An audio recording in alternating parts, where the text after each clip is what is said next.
Weapon, हाँ, हमारे nuclear weapon जो है उसको समाप्त कर दो, ये उनके मैनिफेस्टो में है। अब मैं अनुराग जी से पूछना चाहता हूं, अनुराग जी, आप समझते हैं कि पाकिस्तान के साथ बातचीत, चीन के साथ बातचीत और न्यूक्लियर वेपन समाप्त, ये इंडिया अलायंस का एजेंडा है, ये इंडिया अलायंस का एजेंडा अभी बोला गया है। और अनुराग जी, अगर आप में हिम्मत है तो अगर इंडिया अलायंस की सरकार आएगी और देश ऐसे चलाने का प्लान है तो फिर तो ईश्वरी मालिक है। मणिपुर में शांति कायम कर लीजिए पहले, उसके बाद यूक्रेन और रशियन वार रुकवाइएगा। मणिपुर को संभालिए पहले, मणिपुर तो संभल नहीं रहा है, मणिपुर नहीं संभल रहा है। प्रधानमंत्री एक बार मणिपुर नहीं गए, मणिपुर संभालिए पहले, तब वर्ल्ड वार को संभालिएगा, पहले मणिपुर संभालिए। ठीक है, मणिपुर संभालिए पहले, फिर वर्ल्ड वार संभालिएगा। Okay okay okay okay. नहीं, इस लॉजिक के हिसाब से तो 91, 93, 97 में तो मणिपुर में ज्यादा क्राइसिस हुआ, तो उस समय के प्रधानमंत्री विदेश यात्रा पे नहीं जाते थे, विदेश नीति नहीं अपनाते थे। इसीलिए मैं कहता हूं नई फेल की तरह बात मत किया करें, कम से कम कूटनीति और विदेश नीति पर नई फेल की तरह बात ना करें। कम से कम ऐसे विषयों पर गंभीरता से कम प्रोफेसर टाइटल को जस्टिफाई कीजिए, इस प्रकार से नौवीं फेल की तरह बात ना करें। आपके हिसाब से तो 91, 93, पहली फेल की तरह बात कर रहे हो ना, तो विदेश नीति आपको मालूम नहीं है नॉन अलाइंड मूवमेंट का नाम सुना था? नॉर्थ ईस्ट के स्टेट्स में नॉन अलाइंड मूवमेंट का नाम सुना था चल रहा था, तो पाकिस्तान से बातचीत, मूवमेंट नहीं पढ़ोगे, इंटायर पॉलिटिकल साइंस अगर पढ़ोगे तो नॉन अलाइंड मूवमेंट के बारे में बात नहीं कर पाओगे। आज आपकी आवाज पुतिन साहब भी सुन लेंगे। इंटायर पॉलिटिकल साइंस पढ़ने वाले Shehzad Poonawalla, entire political science की पहली की किताब पढ़ने वाले नॉन अलाइंड मूवमेंट का नाम तक नहीं जानता होगा ये। अच्छा जी, क्या क्या टेक्नोलॉजी हमने रशिया से ली, जनरल साहब बताएंगे। पिछले 60-70 वर्षों में हमने रशिया से क्या क्या टेक्नोलॉजी ली, क्या क्या टेक्नोलॉजी ली हमने रशिया से। जनरल साहब बताएंगे आपने बोला ऑडियो मुझे डाउन करना पड़ेगा एक एक करके। जनरल साहब बताएंगे कि हमने पिछले 60 वर्षों में 70 वर्षों में रशिया से क्या टेक्नोलॉजी मिली, जनरल साहब बताएंगे आपको। प्रोफेसर साहब, आपने क्योंकि चुनौती दी, आपने बोला नॉन अलाइंड मूवमेंट के बारे में आप कुछ नहीं जानते होंगे। चलिए, मैं आपकी बात को स्वीकारता हूं, आप तो बड़े जानकार हैं ना फॉरेन रिलेशंस के। आप मुझे रशिया के प्राइम मिनिस्टर का नाम बता दीजिए। प्रोफेसर साहब, रशिया के प्राइम मिनिस्टर का नाम पता है आपको? प्रोफेसर बादशाह, रशिया के प्राइम मिनिस्टर का नाम पता है? आर्मी 10 वर्षों में नहीं बनी है भाई साहब। आप रशिया के भारत के ऊपर डिबेट में बैठे हैं, रशिया के प्रधानमंत्री का नाम पता है आपको? आप तो प्रोफेसर है, मैं तो एंटायर पॉलिटिकल साइंस वाला हूं। पूछ लीजिए। अरे अनुराग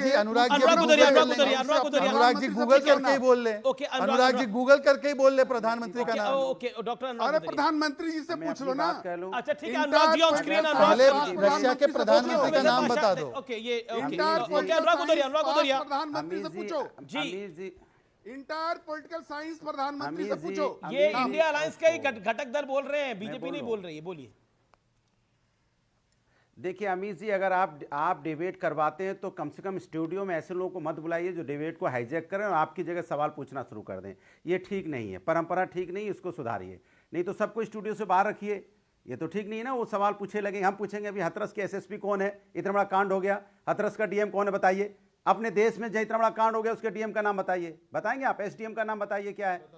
ये सब फालतू आपको जवाब देने की जगह पहले आप बताओ कि हाथरस के सूरज पाल के समागम में गया कौन हो? नहीं बोला अभी मैं आपके बीच में नहीं बोला, मुझे अपने बोलने दीजिए, इनको चुप कराइए। निवेदन है कि पॉइंट पे बस ये बेवजह की बातें, माने जिसका वजह नहीं है। सवाल ये है, इस देश के अंदर में रसिया से इंडिया का संबंध आज से नहीं है, 50 साल से है और मजबूत और शानदार संबंध रहा है। जैसे हमारे जनरल साहब भी बता रहे थे, 1971 में उन्होंने हमारी जब वार हुआ था मदद भी की थी, तो अच्छी बात है ना। हमारे संबंध पुराने हैं, तब तो भारतीय जनता पार्टी की सरकार नहीं थी।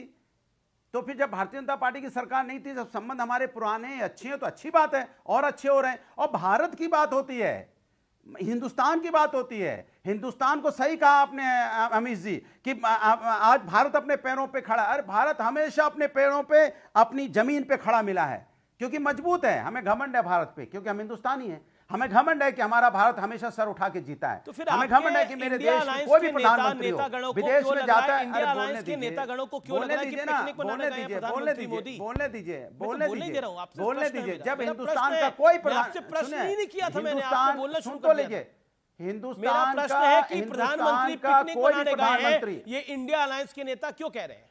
मैं कह रहा हूं हिंदुस्तान का हिंदुस्तान का कोई भी प्रधानमंत्री, क्योंकि हिंदुस्तान का प्रधानमंत्री होता है ना, भारतीय जनता पार्टी ये ना बोले कि भारतीय जनता पार्टी का प्रधानमंत्री, ऐसा बोलने की कोशिश नहीं होनी चाहिए। वो ऐसा दिखाने की बात करते हैं कि नहीं नहीं नहीं नहीं, भारतीय जनता पार्टी के प्रधानमंत्री हैं। अरे भाई हिंदुस्तान के प्रधानमंत्री हैं, और हिंदुस्तान का हर व्यक्ति मजबूत है। हर व्यक्ति की वजह से आज प्रधानमंत्री मजबूत होते हैं। हिंदुस्तान के कोई प्रधानमंत्री हो, किसी दल किसी पार्टी का हो, क्योंकि हिंदुस्तान का एक एक व्यक्ति मजबूत है पूरे वर्ल्ड में, इसलिए हिंदुस्तान का सम्मान होता है। अमेरिका जाइए तो हिंदुस्तान के आपको यहाँ सॉफ्टवेयर इंजीनियर, बड़े बड़े इंटेलिजेंट आपको डॉक्टर मिलेंगे। आप अमेरिका चाहे आप यूके जाइए आपको मिलेंगे। क्यों? उन्होंने, मैं कहने का प्रयास ये कर रहा हूं कि हिंदुस्तान मजबूत है, इसलिए हिंदुस्तान के समझ गया, हिंदुस्तान मजबूत है। दूसरी बात, एक नागरिक मजबूत है, विश्व पूरी दुनिया में हिंदुस्तान का जो भी व्यक्ति है वो मजबूत है। ये सब अच्छी बात है, लेकिन मजबूती के साथ मेरे सवाल का जवाब भी दे दीजिए महाशय। मेरा सवाल ये है कि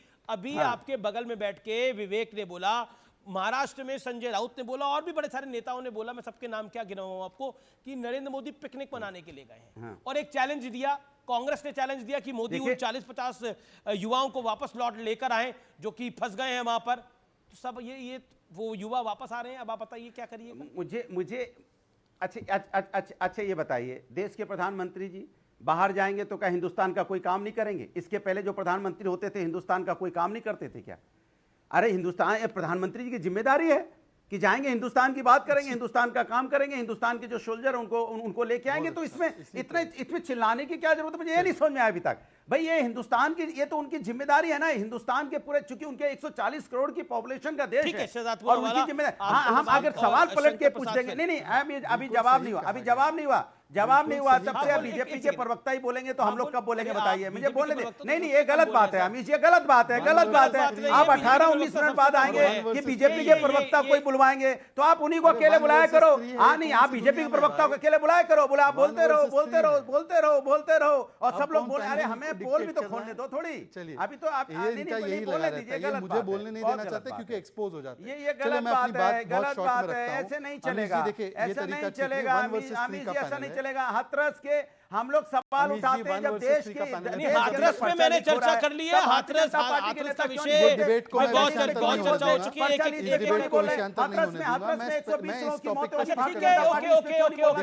देखिए मेरा निवेदन है, चीका चिल्ली का काम मैं ऑडियो डाउन करो, जिससे मैं बात ना, जिसको मैं बोलूं उसकी का ऑडियो अप हो। सिद्धार्थ पूनावाला का 40 सेकंड के लिए ऑडियो अप किया जाए। नैतिकता है आपकी पत्रकारिता क्या? देखिए कुछ लोगों ने बोला कि भारत मजबूत है, भारत की बात होनी चाहिए, प्रधानमंत्री भारत की बात करे, कौन सी बड़ी बात है? बिल्कुल सही कहा।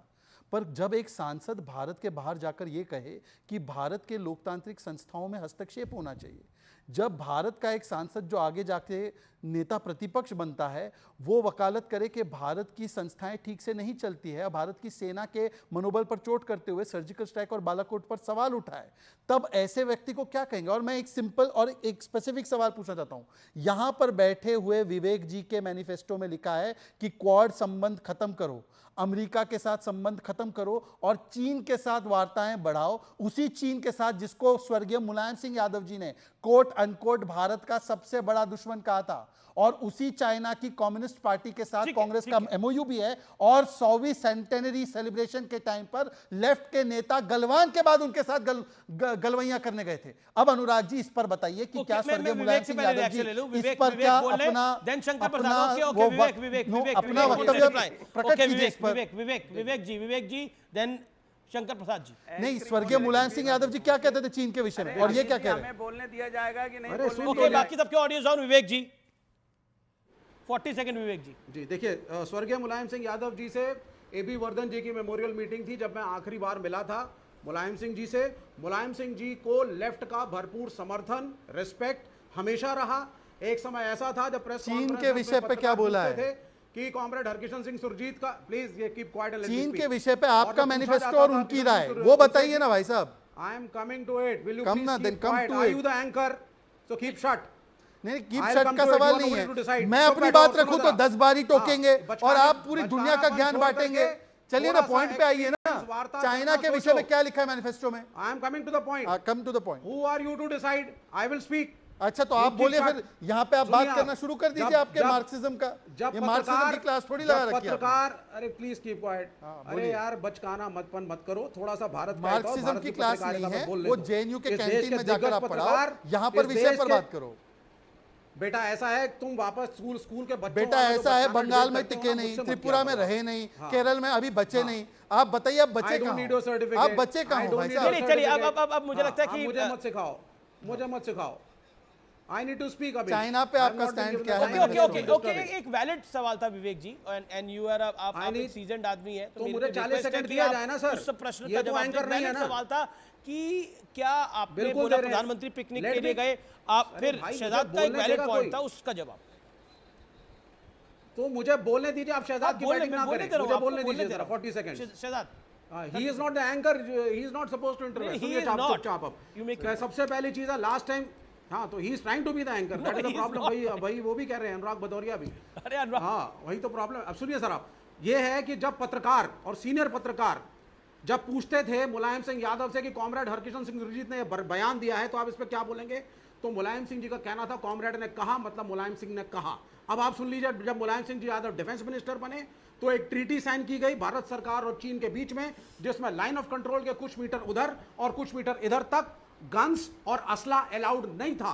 यह मुलायम सिंह यादव की एज अ डिफेंस मिनिस्टर बहुत बड़ी कामयाबी थी और लेफ्ट का पूर्ण समर्थन था उनको। हमारे सेना के सैनिकों से स्कर्मिश हुआ, हथियार ले लेना कामयाबी थी। Casualties on both side, keep shut, general ji से पूछिए कि minimum casualties on both sides.